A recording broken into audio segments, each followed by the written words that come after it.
आखिर भारत की निमिषा प्रिया को यमन में फांसी क्यों दी जा रही है दोस्तों? केरल के मध्यम वर्गीय परिवार की निमिषा प्रिया ने नर्सिंग की पढ़ाई की, लेकिन डिग्री पूरी न होने की वजह से उसे नौकरी नहीं मिली। इसलिए अपने गरीब माता-पिता के सपने पूरे करने नौकरी की तलाश में 2008 में वो यमन चली गई थी। यमन में निमिषा को एक सरकारी अस्पताल में नर्स की नौकरी मिली और वो अच्छे से पैसे कमाने लगी। उसे काम करते 3 साल हो चुके थे। 2011 में पिता ने फ़ोन किया कि बेटी तुम्हारे विवाह के लिए एक लड़का देखा है, भारत वापस आ जाओ। निमिषा भारत वापस आई और उसका विवाह टॉमी थॉमस नाम के शख्स से किया गया। टॉमी थॉमस रिक्शा चलाने का कार्य करते थे। 2012 में निमिषा और थॉमस दोनों यमन आए और निमिषा ने अपनी नर्स की नौकरी जारी रखी। कुछ महीनों बाद उन्हें एक बेटी का जन्म हुआ। यमन में थॉमस को कोई खास काम नहीं मिल पाया था, इसलिए 2014 में वो अपनी 1.5 साल की बेटी के लिए भारत वापस आ गया। निमिषा का अच्छा व्यवहार था। अस्पताल में सभी मरीज निमिषा को पसंद करते थे। आगे बढ़ने के लिए निमिषा ने सोचा क्यों ना मैं यमन में अपना खुद का एक क्लिनिक खोल लूँ, लेकिन ताकि मैं ज़्यादा पैसे कमाकर अपने परिवार को एक बेहतर जीवन दे सकूं। निमिषा ने एक नया क्लिनिक खोलने की बात अपने पति थॉमस से कही। थॉमस उसके इस फैसले से खुश थे, लेकिन यमन में एक कानून था कि कोई दूसरे देश का व्यक्ति यमन में तभी बिजनेस कर सकता है जब कोई लोकल यमन का नागरिक उसका बिजनेस पार्टनर बने। निमिषा ने अपने पति को बताया, मेरे अस्पताल के बाजू में ही एक छोटे कपड़े की दुकान है और वहाँ पर तलाल अब्दो मेहमी नाम का एक आदमी रहता है। कुछ समय पहले तलाल अब्दो मेहदी की पत्नी को बच्चा हुआ, डिलीवरी उसने ही करवाई थी। तब से उसकी दलाल अब्दो मेहदी से जान पहचान है। हम तलाल अब्दी मेहदी को बिजनेस पार्टनर बना लेंगे ताकि हमें क्लिनिक खोलने का लाइसेंस मिल सके, और तलाल यह का लोकल आदमी है तो नए क्लिनिक के सेटअप में भी उसकी मदद कर देगा।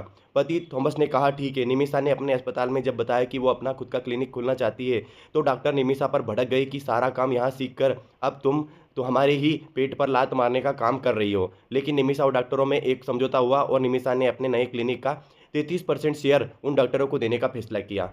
बदले में वो डॉक्टर निमिषा के बिजनेस पार्टनर बन गए। निमिषा को अब तलाल अब्दो मेहदी को पार्टनर बनाने की जरूरत नहीं पड़ी, लेकिन तलाल अब्दो मेहदी ने नए क्लिनिक के सेटअप में निमिषा की मदद की। पति थॉमस ने क्लिनिक खोलने के लिए इधर उधर से पैसे उधार लेकर 18 लाख रुपए दिए और बाकी के पैसे पुराने अस्पताल के डॉक्टरों को मिले। तलाल अब्दो मेहदी अब निमिषा के परिवार के हिस्से की तरह बन चुके थे। निमिषा के पति थॉमस भी उसे पसंद करते थे और एक अच्छा इंसान समझते थे। 2014 में निमिषा क्लिनिक इतना चलने लगा कि हर दिन क्लिनिक की $1000 की कमाई होने लगी। 2015 में निमिषा अपने पति और बेटी से मिलने भारत वापस आई। निमिषा के साथ तलाल अब्दो मेहदी भी भारत घूमने आया। निमिषा के परिवार वालों और उसके पति थॉमस ने तलाल अब्दो मेहदी की खूब खातिरदारी की। 1 महीने के बाद पता चला तलाल अब्दो मेहदी और निमिषा वापस यमन चले गए, लेकिन अब यमन के हालात बदलने लगे और वहाँ सिविल वार शुरू हुआ, जिसके चलते भारत सरकार ने घोषणा की कि यमन में हालात अभी ठीक नहीं है, भारतीय नागरिक भारत वापस आ जाए। सरकार लगभग 5000 नागरिकों को यमन से भारत लेकर आई, लेकिन निमिषा वापस नहीं आई क्योंकि उसका क्लिनिक अच्छा चल रहा था और उस पर क्लिनिक का कर्ज भी था। अगर वो आती तो उसका कर्ज नहीं छूट पाता। यमन में चल रही सिविल वार के चलते भारत सरकार ने यमन जाने के लिए नए वीजे पर रोक लगा दी। अब चाहकर भी निमिषा के पति थॉमस उससे मिलने यमन नहीं जा सकते थे। तलाल अब्दो मेहदी अब समझ गया कि निमिषा अब यमन में उसी के सहारे है। तलाल अब्दो मेहदी के मन में अब निमिषा की कमाई देखकर लालच आने लगा। तलाल अब्दो मेहदी जानता था कि निमिषा उस पर खूब भरोसा करती है, इसलिए तलाल अब्दो मेहदी ने धोखे से निमिषा के अस्पताल की नई गाड़ियों की और अस्पताल से पेपर चोरी करके अस्पताल की पार्टनरशिप में अपना नाम लिखवा लिया। अब वो अस्पताल की कमाई खुद करने लगा और सबको बताने लगा कि निमिषा उसकी पत्नी है। जब निमिषा को ये पता चला कि तो वह उस पर भड़क गई। तब तलाल अब्दो मेहदी बोला, मैंने ये सब तुम्हारी ही सुरक्षा के लिए किया है ताकि यहाँ कोई तुम्हें अकेली महिला समझकर तुम्हारा फायदा न उठाए। अब तलाल अब्दो मेहदी निमिषा की जिंदगी कंट्रोल करने लगा।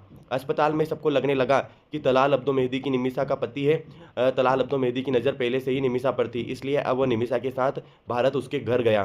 तब वो निमिषा और थॉमस की शादी की तस्वीर में से एक तस्वीर चुरा लाया था। इस फोटो में बदलाव कर तलाल अब्दो मेहदी ने निमिषा के पति थॉमस की जगह अपना चेहरा लगवा लिया और यही झूठी फोटो दिखाकर यमन में फर्जी शादी का सर्टिफिकेट भी बनवा लिया। अब यमन कानून के हिसाब से निमिदा तलाल अब्दो मेहदी की लीगल पत्नी थी। यमन का कानून और वहाँ के लोग अब पूरी तरह तलाल अब्दो मेहदी के पक्ष में थे और निमिषा एक गंदे जाल में फंस चुकी थी।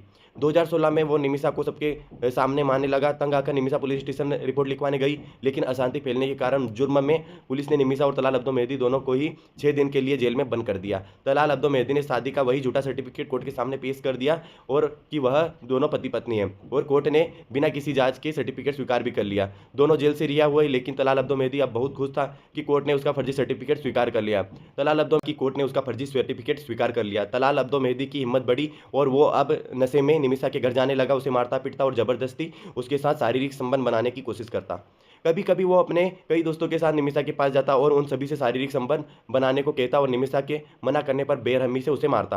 अपनी इज्जत बचाने के लिए निमिषा रात भर सड़कों पर घूमती और भटकती रहती। निमिषा कहीं देश छोड़कर ना चली जाए, इसलिए तलाल ने उसका पासपोर्ट भी छीनकर अपने पास रख लिया।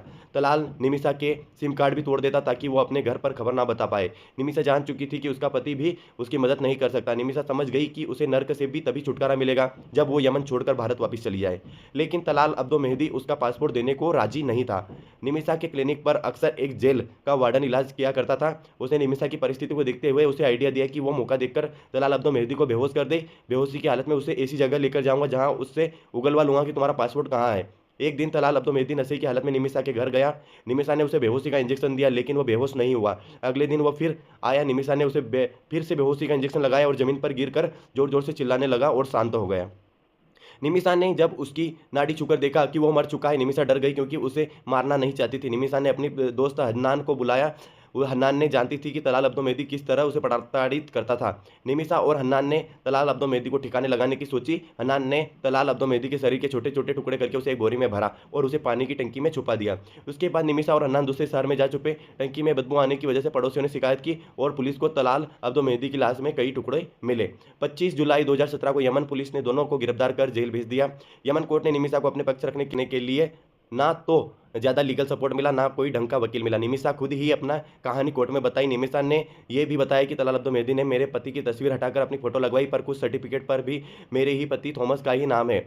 2020 में वहां की कोर्ट ने बिना ठीक से जांच किए हन्नान को उम्र कैद और निमिषा को फांसी की सजा सुनाई गई, जिसके बाद निमिषा ने सुप्रीम म्यूजिशियल काउंसिल ऑफ यमन में फांसी की सजा के विरुद्ध अपील की। लेकिन दिसंबर 2014 में यमन के प्रेसिडेंट ने 1 महीने के अंदर निमिषा को फांसी देने का फैसला सुनाया। दोस्तों, बहुत से संगठन और सरकारी निमिषा की जिंदगी बचाने और केस में अच्छी तरह जांच न सुनवाई की मांग कर रहे थे, इसलिए निमिषा अब तक जीवित है। आओ निमिषा के लिए एक आवाज़ उठाए ताकि उसकी जान बच सके। दोस्तों, छोटी सी गलती के कारण वो दूसरे देश में अपनी भारतीय नागरिक बहुत बुरी तरह फंस चुकी थी।